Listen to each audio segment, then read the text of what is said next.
au point de lui voler une partie de sa vie. Mais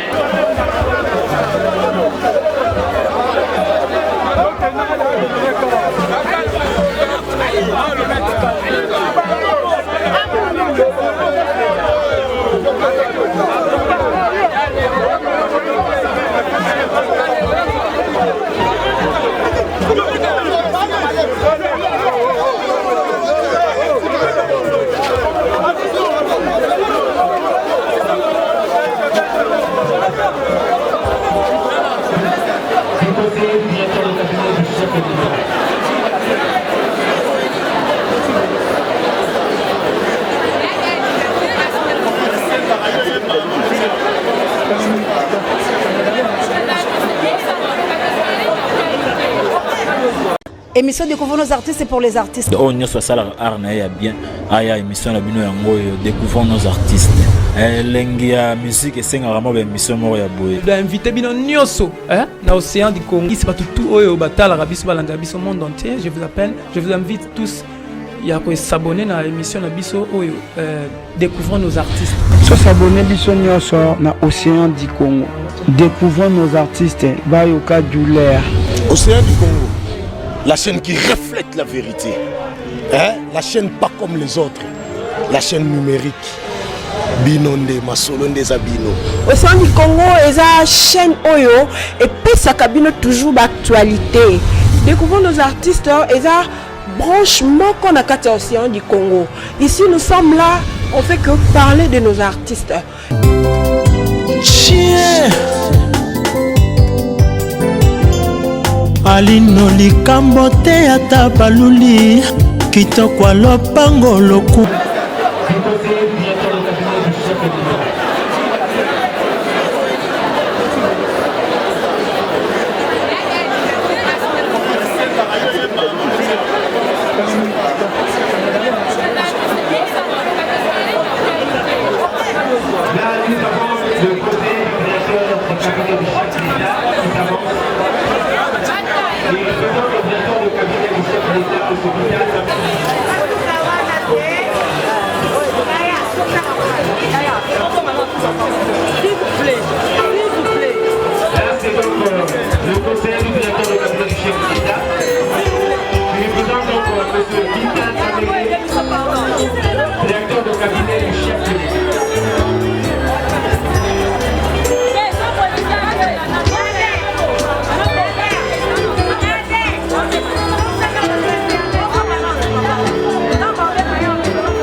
Voilà.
Merci sincèrement tous ceux qui ont mis la main dans la pâte pour la réussite de cet événement, messieurs, dames. Nous vous remercions. Prêts pour pouvoir affronter ces épreuves. Adieu Evelyne, adieu Maman Lupango, adieu Maman Lopez. Merci beaucoup. Le mois passé, nous avons procédé à la mise sur terre de notre sœur Brigitte Mopani, qui est aussi membre de la famille. La famille, disais-je, qui ne s'est pas encore remise de cette plaie. Voilà, mais au-delà, nous n'avons jamais imaginé un seul instant que Evelyne Kamou pouvait au point de nous voler une partie de sa vie. Mais hier, nous allons regagner la résidence familiale sur Impact à 66, où à l'occasion un bain de consolation sera donné à chacun de nous tous. Eh bien, sans toutefois monopoliser la parole, je l'ai dit encore une fois de plus du fond du cœur, merci à vous tous pour ce retour de l'ascenseur, comme on dit, parce que vous avez effectivement témoigné votre amitié, votre sympathie pour notre fille qui nous a quittés. S'il faut placer un petit mot en dans la substance. Place donc à son excellence, monsieur le vice-gouverneur David Kinshasa, monsieur Mbungu Merwan, double brassard, qui représente personnellement son excellence, monsieur le gouverneur.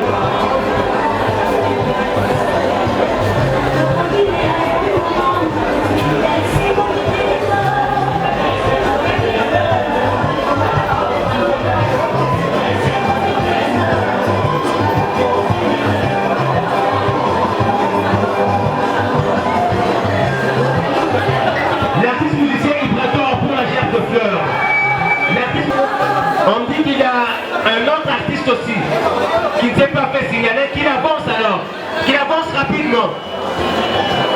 Cet autre artiste dont nous ne connaissons pas le nom parce qu'il ne s'est pas fait signaler au protocole, il n'y en a pas un autre. Bon, voilà, merci beaucoup.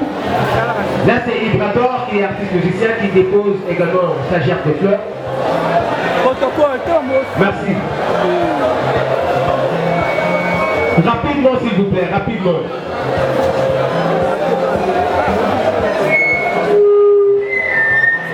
Ça c'est le groupe Parézo. Pour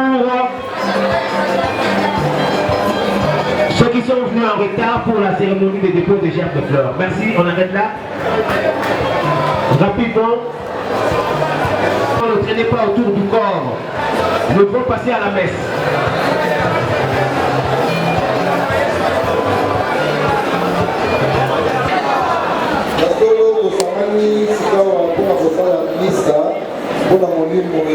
L'océan du Congo, on a trop de choses à découvrir nos artistes que ça, toujours à l'enquête de la femme, la femme a l'impression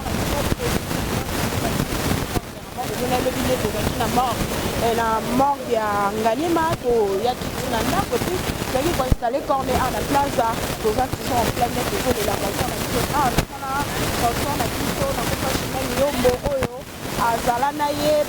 on a donc passer un bon moment et Maman Lopez, n'habite sur un mot. Donc, nous boyebi, mawa, donc bao bana ba souvenir na ya bien bazali yango toye pour tolela kamo talaka journalisme, hein, te perdre malgré ba bavure ezali, malgré ba makambo ba mikie ezali. Na éviter yo so conseil ni loko pesa na ba consort na biso na ba consort. Bon, comme conseil pour moi, comme conseil na ko pesa bango, na ko pesa bandeko na nyonso. Tout d'abord, il faut la crédibilité, il faut tozala mpe na bomoko po yango nde moto tozosala ke topanzana tozala oyo tokomi lelo tozala crédibilité parce que moto aza na crédibilité en respecte moninga donc tozala na crédibilité tozala na amour et puis tozala na bonzambe quoi donc comme conseil ka yango na kopesa. Merci beaucoup Chimène. Merci ma chérie. Vraiment. Chers internautes, toza toujours en pleine date, toza toza na ba artiste, les artistes, na ba journalistes, ils ne font que eux.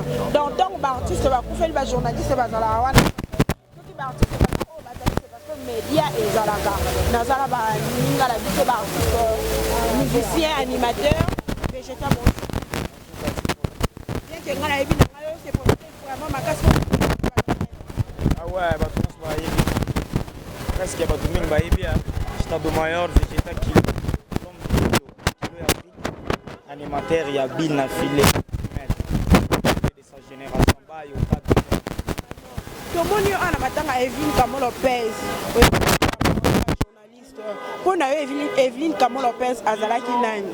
Ouais, Kamo azalaki sere na biso abanda koyamba biso bien na plateau na émission na ye anopesa biso l'espace na biso en tant que artiste et au moment que tu se déplacer tu es on a collé la grande sœur balobi eza nzela na biso nyonso eyaka yango moni peke ekomeli biso na en tant que biso baartiste po baartiste na biso na bino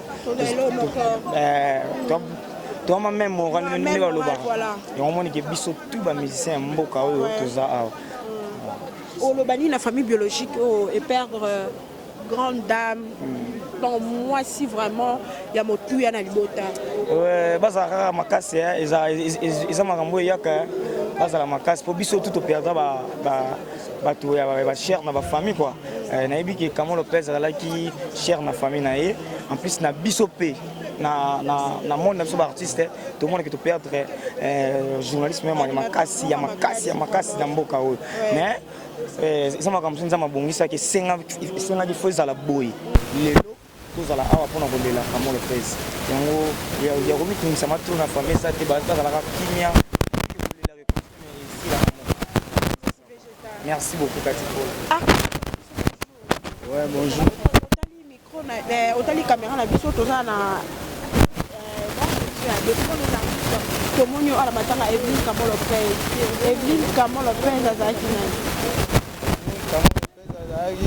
azalaki collègue oyo tobandaki kosala ne donc tobaka mosala wana na ndenge bien nga nayebaki na ngai na likambo ya motu te bon eza nzambe nde asalaka makambo na ye na famille artistique olobani na bango toza na pasi yango oyo tozokabola oyo twazomona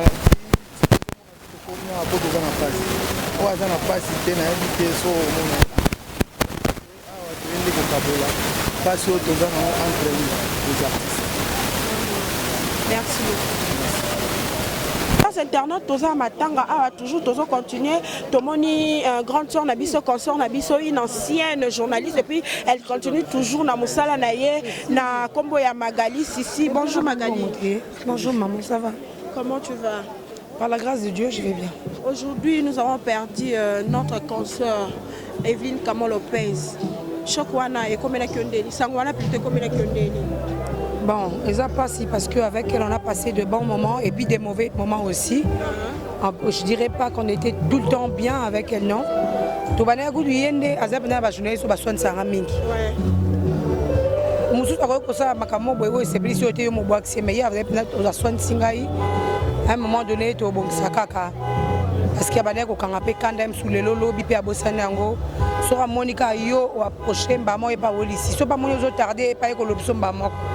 Vraiment sans qui passe mingi quand pas ces continuer ko persister na kati na biso parce que azamo qu'on a biso to zui penza donc ya ko banda pratiquement c'est vrai que nous on a commencé un peu avant la carrière mais Evelyne a ko banda après biso mais toujours qui doit se familiariser Evelyne banda ko tambola mingi na Marlène leur Marlène ya kepoto atikali yemoko azaki obligé ka rejoindre biso penga pe comme la camaraderie vraiment mingité mais zaki batu on a ko pesa quand même confiance parce que bango au moins ezaki pratiquement moins battant moko to banda mo musala donc tu es bani mieux que na batu o baé lelo même sous confiance que aux arrêter parce qu'on se connaît pas tu vois respect considération les arrêter mais avec elle au moins il y avait une considération parce que tu es bani et puis avec y a des cancers, chroniqueurs oyo, salam lokola Evelyne Kamo Lopez, tout le monde a vu, tout le monde a parce que c'est un peu débordé par rapport à lui, Evelyne Kamo Lopez. Tu as vu bien que quand on a sa belle qui et puis à Koufi, mais on a n'importe qu'on habite par rapport à ça. Mais débordé, ce n'est rien. Ne veux pas tout net, bon ça interview, bon internet, pour les cas pardon, l'internet.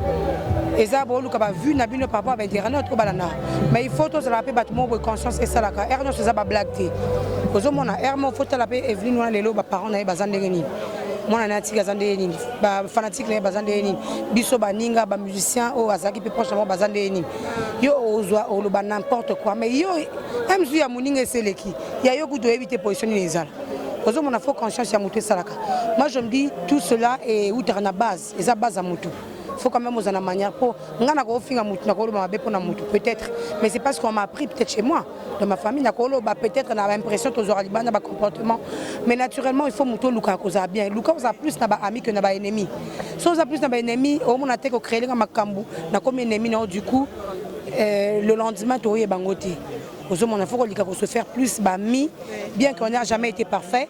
Tu auras toujours dans ma bête, tu auras peine à ma lame, mais qu'on ça l'effort. Et on a plus na bola que na ma bête. Na lobby thème sur le baboué là que ça est venu à Zalaka na malam qu'on ma bête. Azé mouti loka mounios. Yo luka pourquoi ma camo n'engezali au baksara o ya yo. C'est pas ça. Tout le monde a un autre, tout le monde a un autre, fingi boy, lobby comme l'orchestre wana. Attends, ça là bien. Mais yo éviter qu'on fingi boy, lobby comme l'orchestre wana, mais l'orchestre va au zoyo pour utiliser peut-être 2 semaines, 3 semaines, 1 mois. Et après bah ça can non pour qu'on fingi déjà bon. Il y a pas de considération. Tout le monde. Et la famille biologique est perdre moi na bango ya motu ya oyeb ça va. En tout cas, base à la très fort, je sais que c'est pas facile, c'est dur, mais Nzambe Oyo a Pesaka, il a récupéré. Comme il a récupéré, je pense qu'il a pensé que c'était mieux instant où il a récupéré Molimo et Evelyne. Torocha Makanzi de gauche à droite, c'était en tant que bas chrétien le mieux à faire. Et Zalakara, Nzambe wana yemoka pesa bango kimia. Nzambe wana yemoka consoler bango, a consoler biso longo parce que je crois que perdre quelqu'un au bon messana qui et wana ya ko to messana et le quoi to messana na ndako parce que biso passe plus baton na biso na musala. Ndé ba doit kamora to passe plus baton na biso avec les musiciens parce que musala biso de ça na ba. Faut qu'il porte répétition faut y na plateau ainsi de suite. Et moi de longa ndako na biso pour que voyage na bango. Donc eza lokola ndenge Sans internet, tout ça toujours à la moni DMC, tout ça na DMC Oyo Azali, DMC à Vibrateur puis na yale na moni a école la Evelyne Kamo Lopez.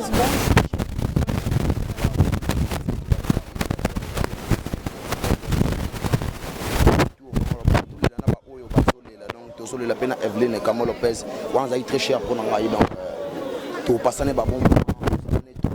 Ya ko assister ngatsina matanga mère na ngai donc yoko to yebi yoko to yebi wana ya ko lobate donc wala pena 4 pire 4 pena donc yango fo ana le na la awa na di parler na boki mai na zongeli susu donc pour na ko kabola ma wana bato bazana mawa donc mingi ya ko loba vraiment ezati ba fanatique tout oyo bo lingaka la bonne musique car ndi ba loba to le na ba obazolela là to le na Kamo Lopez na ebité so na ko loba nini et le na famille na biso ba journaliste famille bah, journaliste de perdre une grande journaliste. On a invité Soko au Yebisabisoni.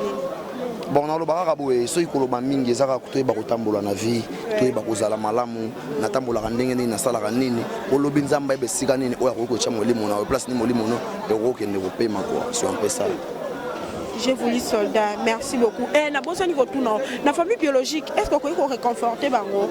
Au bata, dans la vraiment caméra, le bas un mot plus pour la maman et le papa qui vient de perdre leur fille. Liberté ya Kamo Lopez, boza la toujours makasi, ezali kambo komela ka moto nyonso to. Ndenge le beti na porte, notamment sur le pego beti na porte, na ngai bego beti na porte na yo, boza la makasi vraiment donc, toza toujours qui na bino donc ba contre-maître ba vraiment kolela Evelyne Kamo Lopez. Na moni président Vibrateur piana. Il y a les mbouzi za vraiment awa ko assister pour comment ça live na moko ya biso donc photo les live vraiment donc vraiment ko déposer genre de fleurs na biso na matanga ya Kamo Lopez vraiment rien à dire, rien à commenter quoi, c'est un peu ça. Merci beaucoup, je vous. Merci à toi, Cathy. Il faut la maman. Vraiment, la plateau, on a tout sur large, et ça plaisir. Namatang va passer en mode. Bon, et ça c'est important. Ah, Namatang on a dit n'a mode pas Igonkolo, n'a pas mode pour Nicolas Onyenze, n'a pas mode pour Nicolas Onyenze, Igokolo, ba pesi mode. Pesi mode pas batutu ba na Paris balinga nga batutu ba na Suisse, venanga riche minimbo. Venanga riche minimbo. Asali kande boyo kana. Ngana to yo kana. Merci beaucoup, je vous les soldats. Riche minimbo nazo le la na kombo na yo. Na le na riche minimbo. Voilà, bonjour ma chère internet, par rapport à Herbo Koutabiso, Tozala Matanga Evelyne, c'est vrai, c'était une amie, c'était une consoeur, Oyo, avec lui on a passé des bons moments, vraiment des bons moments. Moi personnellement je ne m'entendais pas à ça parce que j'ai parlé avec lui le lundi soir. Tosolona Evelyne, bonne santé, on a bien, Tosolona est normal. Mais après, le jeudi, on a informé que Evelyne a couffé. Quelque part, c'était une fille bien. Evelyne a qui fille mon boy. Très place à Zali, qu'on sait que c'est la rare. Donc place il y a Zali, à Sexarabiso, elle m'appelait tout le temps. 3 fois c'est au moins on a tenu à habiter Evelyne Zali. Donc mais Nzamba Zumoli mon a appelé ma kimia, appelé ma vraiment na kimia kota kei quoi. Mais que famille biso ba collecte tout cas n'a pas si, la presse tout cas n'a pas si, mais bon qu'est-ce qu'on va encore dire? C'était une consoeur, oh vraiment oh tout ça qui n'est vraiment bien, toi qui n'est vraiment bien. Donc yango na ya malamu ka pour Evelyne, somme ta couvre le fort le baka et malamu. Donc appelé ma kimia Nzamba Mamoli moni kota za appelé ma kimia. Merci beaucoup. Voilà tout ça on a matanga Evelyne impression d'abord les par rapport à obsèque nae. Ah, c'est impression parce que c'est ma douleur. Il n'y a pas si on fait là. Sœur Nanga, parce que pas une consoeur pour moi. Elle était comme une sœur. Evelyne Kamo Lopez, maman Lopango, Ilomé, Nanga Nano Bengae, femme battante, femme combattante. Donc impression vous mettez à ma pas si on fait la très chère. Donc on Evelyne Kamo. Par rapport à obsèque Nenge et Salami Boindengo Zomona Yomoko, organisation ça va? Dans un comité d'organisation, je suis parmi les comité. On a fait de notre mieux pour que tous les landes de Bonabiso, ceux on a biso dans des conditions les liés. Donc tout ça est fort. Il y a les liés dans des liés donc tout ça est fort pour les boyer pour tout ça à biso moko biso. Le biso comité d'organisation est coordonné par Charlie Prince. Nous avons côté comité de communication et presse. Tout ça qui est fort, il y a les c'est à vous de nous dire ce que tu sali bien, tout sali ma bien. Voilà. Donc voilà. Juste un petit témoignage par rapport à Ndenge Bouvanda qui est Evelyne, par rapport parce que le long de ton Tikaï. Juste un petit témoignage parce que Banda Banda la Bissopé, parce qu'on a besoin d'un témoignage à Omba par rapport à Evelyne. Evelyne Kamo, comme je viens de le dire au début, c'est une sœur pour moi. Aza Loko, la sœur et Pananga. On a passé des bons moments et des mauvais moments. Donc, c'est une adaptation directe. En fait, donc, si on a fait des camotés, là, la téfole au banango. Puis, Azam doit dans Silika pas en pam. Si on a Siliki Pekana, on peut où mélanger, tout le monde est sinango. Donc, témoignage, c'était le jour où il y a Banda qui fièvre en aïe. Concert à Bina, je salais à passer la répétition. Moi, je suis samedi, le jeudi, vous avez une rep. Na sime na mupende bona oh mupende no moto bwendeni abina nga fièvre esala ngai donc so na so ka ndako funa zo atunga na bifo za atunga tato zo ngaki bila fila kabela sima que chose bo chate ba carabia na car souvenir asuka tika na oka tato to kaboli na bika to kabane mongo juste so les $100 faut to ba muta ko legela zate ye ba legela $50 50 fois te misuga mais je on a comprendre moto ko ba albina na eleka na leka kina so ba $10 mo likolonga Evelyne to te poto ko chaka bika ngabi yo lelo pana osika bi yo pana lelo eza fièvre de salon de salon boy yo pana lelo tikeli nga $20 Evelyne biko comme ça abi o mona tikelo sema be ah pauvre fille mama zwa zo esalo bien la bola mkola na tongo vraiment souvenir suko nga tikelo ngwana eza tellement ebele que oh zo kala rappeler nga siko ezaka oh ya suka oh tozali na ngona vraiment comme témoignage. C'est une fille qui a des problèmes de forme, surtout soit il peut discuter, mais quand il y a un problème, le poteau a l'ongle pour nous, ça nous a dit on connaît un candidat et chaque fois qu'on bloque, on a c'est bon, il y a ça que donc vous venez à mon frère qui est au souhaitant au sol même après. Merci beaucoup Mumba, merci beaucoup. On a moi chance au possible qu'on a interview. Merci beaucoup. Merci beaucoup. Oui, bonjour.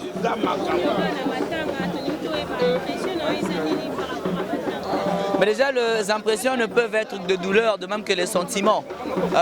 Perdre quelqu'un qu'on aimait, perdre Moutoumora cher, c'est pas une chose à blaguer. En fait, donc j'ai des impressions de douleur, j'ai des sentiments de douleur et des peines. Voilà. Donc mes sentiments sont de peine et de douleur.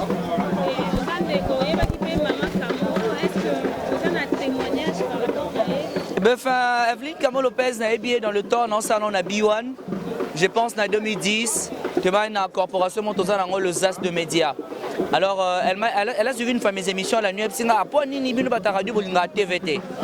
m'a appelé, c'est elle d'ailleurs qui m'a donné le courage de faire la télé. Tina Banda, il a domaine à télé, combiné radio, télé, c'était grâce à elle. À part ça, Ngapenza monde à boîte et autres, c'était pas mon truc. Moi, je faisais des trucs à la maison. Evelyne de l'examen, n'a pas au fond, moi, saut, moi, boîte, moi, nini et autres. C'est-à-dire, c'était comme ça. Lorsque j'ai acheté ma première voiture dans la vie, je me souviens d'elle besoin Zora Mouyi. Ah, ok, personne n'a clé. Elle est partie avec ça pendant une semaine et elle est revenue pas bien. Et puis, c'est quelqu'un avec qui on a passé des très bons moments. D'ailleurs, dernièrement, avant qu'elle ne meure, 2 jours avant sa mort, elle m'a appelé pour me dire, vieux, Nazora, vieux, na grande sœur. Alors, elle m'a dit que Nazora, je lui ai dit, Dieu a décidé de sa manière, Evelyne est partie. Mais sinon, je garde d'elle une fille colérique, mais pas rancunière. Voilà. Un mot par rapport à sa famille. À sa famille, qu'elle reste forte, hein, parce que vous savez, perdre une fille de Jeanne à Luro, Evelyne Azouaki, c'est pas facile. Que la famille reste forte, à CBS aussi, la chaîne où j'appartiens maintenant, la chaîne où je suis maintenant. Tous à la Makassi, restons forts. Je crois que le meilleur est à venir. Evelyne est partie, mais ses œuvres vont demeurer. Voilà. Merci beaucoup.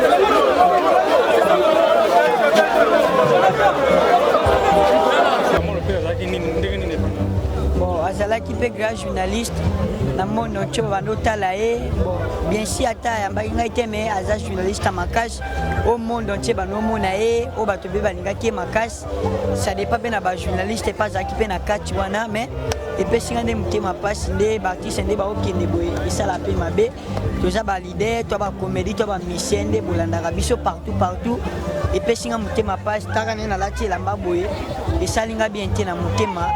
Bon, eza nzela biso nyonso elekaka eza mpona motu moko te biso tu tokufaka tobotamaka me nzambe kaka asunga ebemene mpe eke na kimia biso mpe tokolandaka concert fali tomoni mpe alo le 28 toaki mpe fali obeta concert oyo na Bercy est ce que yo siko fali na Bercy awa ndenge nini bon Bercy deya basi bandima déjà baconseil ebeta lelo bapolisi déjà bakoti partout moyen te po bakomi ya Facebook bokotakota partout eza ya oyinda na Bercy makambo tokos on est ensemble yo mpe kozala bon na ozala te bon eza deya voyage ya liboso na okende kaka on sait jamais vie ezalaka malembe etindo okokende mpe kaka bon merci Fally pour l'impression na yo.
ma chérie. Bonjour ma copine. On croit qu'on s'est présenté dans le micro, dans Océan du Congo, dans la tranche, dans à découvrir nos artistes. Je suis journaliste Ayrton C1. En tout cas, Eza Pasimingi. Eza Pasimingi Kobungisa. En tout cas, Evelyne Maman Lopango, collègue Nanga, Totangi Naye. Et là, Kabon Biso Eza Moussala na Ayrton C1 et na CBS. En tout cas, Evelyne a tambola qui m'a ba chaîne Oboyebi. Eza Pasimingi vraiment pour être Evelyne. Eza Nzela Biso Nyonso. En tout cas, ceux qui n'ont pas de siko na minute eza pour Evelyne azala qui a biso nyonso azala qui a ngai. Evelyne jour Evelyne a koufi parce que na zone di même teti siko on a vraiment Evelyne elle kelanga. To solo li na ye na 10 heures même ba message eza awa. En tout cas donc ezo sala nga passe ya komelinga maintenant ça va na nyonso na posa ki ba question singa ça va mais bazo benga nga na 19h Evelyne a koufi. En tout cas ezo sala nga passe moko vraiment mais Evelyne a kete atiki ba œuvre oyo to banda kolela toujours Evelyne oyo to bandota la Evelyne. En tout cas Maman Lopango oza awa na koko bosa no to zaki angai même ban en tout cas vraiment eza pasi mingi mais ni photo kokangoka keza mokana nzambe soki nzambe permettre ki Evelyne akufata linga akufata nga na loba tout va bien na nyonso eleki tout va bien. En tout cas Evelyne atiki maman ezosanga passe parce que maman za malade vraiment maman za maladie. Evelyne atiki maman na pasi maman za malade nozo kokota la maman te wana famille oyangai na sengi biso tozali tobosa na mama te atambota pamba toleka pona kotala mama ezala esengo mingi pona libota ya Evelyne. En tout cas place Cédric azan États-Unis azokokate moko ya Evelyne. En tout cas Cédric Zabuka tricolore na sengi ba courage makasi Evelyne accueilli mais ba œuvre ezali. En tout cas na biso nyonso oyo tosimbaka micro. En tout cas vraiment tozala na kimia bomoko oyo eleki mpona Evelyne toyoka babrabra te. En tout cas vraiment tozala toujours mpona kolela Evelyne atiki ba œuvre atiki famille biso tozali. En tout cas vraiment nasengi maman tobosa na maman te tolekaka ta mbota pamba mpona maman parce que Evelyne azaki oya maman tant nazo bandila boy azaki ya maman vraiment yango wana vraiment. Merci beaucoup. Merci. Faut bien comprendre que eza ba émotion eza tellement ébélé que bomoni nyonso ndenge eleki. Comment est-ce que ba journaliste ba honorer concert na bango oyo atiki biso na kombo ya Evelyne Kamo Lopez, autrement dit Maman Lopango, Soda Makasi, la vaillante. Donc elle est vraiment restée dans nos cœurs, gravée dans nos cœurs. Tout alors boss ça n'a été ezaki ya bino vraiment Maman Popo Katifo là na tranche na bino à découvrir nos artistes toujours pona ko sepelisa bino na tika micro na ngabongo te sans pour autant na ba ko remercier équipe technique na ngabobimba auto travail qui vraiment en connivence dans mona Kabuya derrière la caméra. Je vois Dorian la fille intelligente aussi. Je vois Romain Atunga la zone Hermine moi ça Hermine Daya moi ça makolo gâteau hein moi ça solo hein mukolo bornae donc mukolo bornae moi ça solo avec maman sociale maman. En tout cas bango nyonso bazali kia kuna mona kia kuna pesi mbote vraiment na ba artiste nyonso o baye ko assister na biso ko assister biso baye ko lela na biso bata presse. Je vous aime beaucoup vous allez scotcher brancher toujours na découvrant nos artistes, vous ne serez jamais déçus. Merci beaucoup. Bon rétablissement à toi, DS Lopinga, la maman de la nation. Je t'aime beaucoup. Bisous. Alino likambote ata baluli kitoko lopango lokumo propriétaire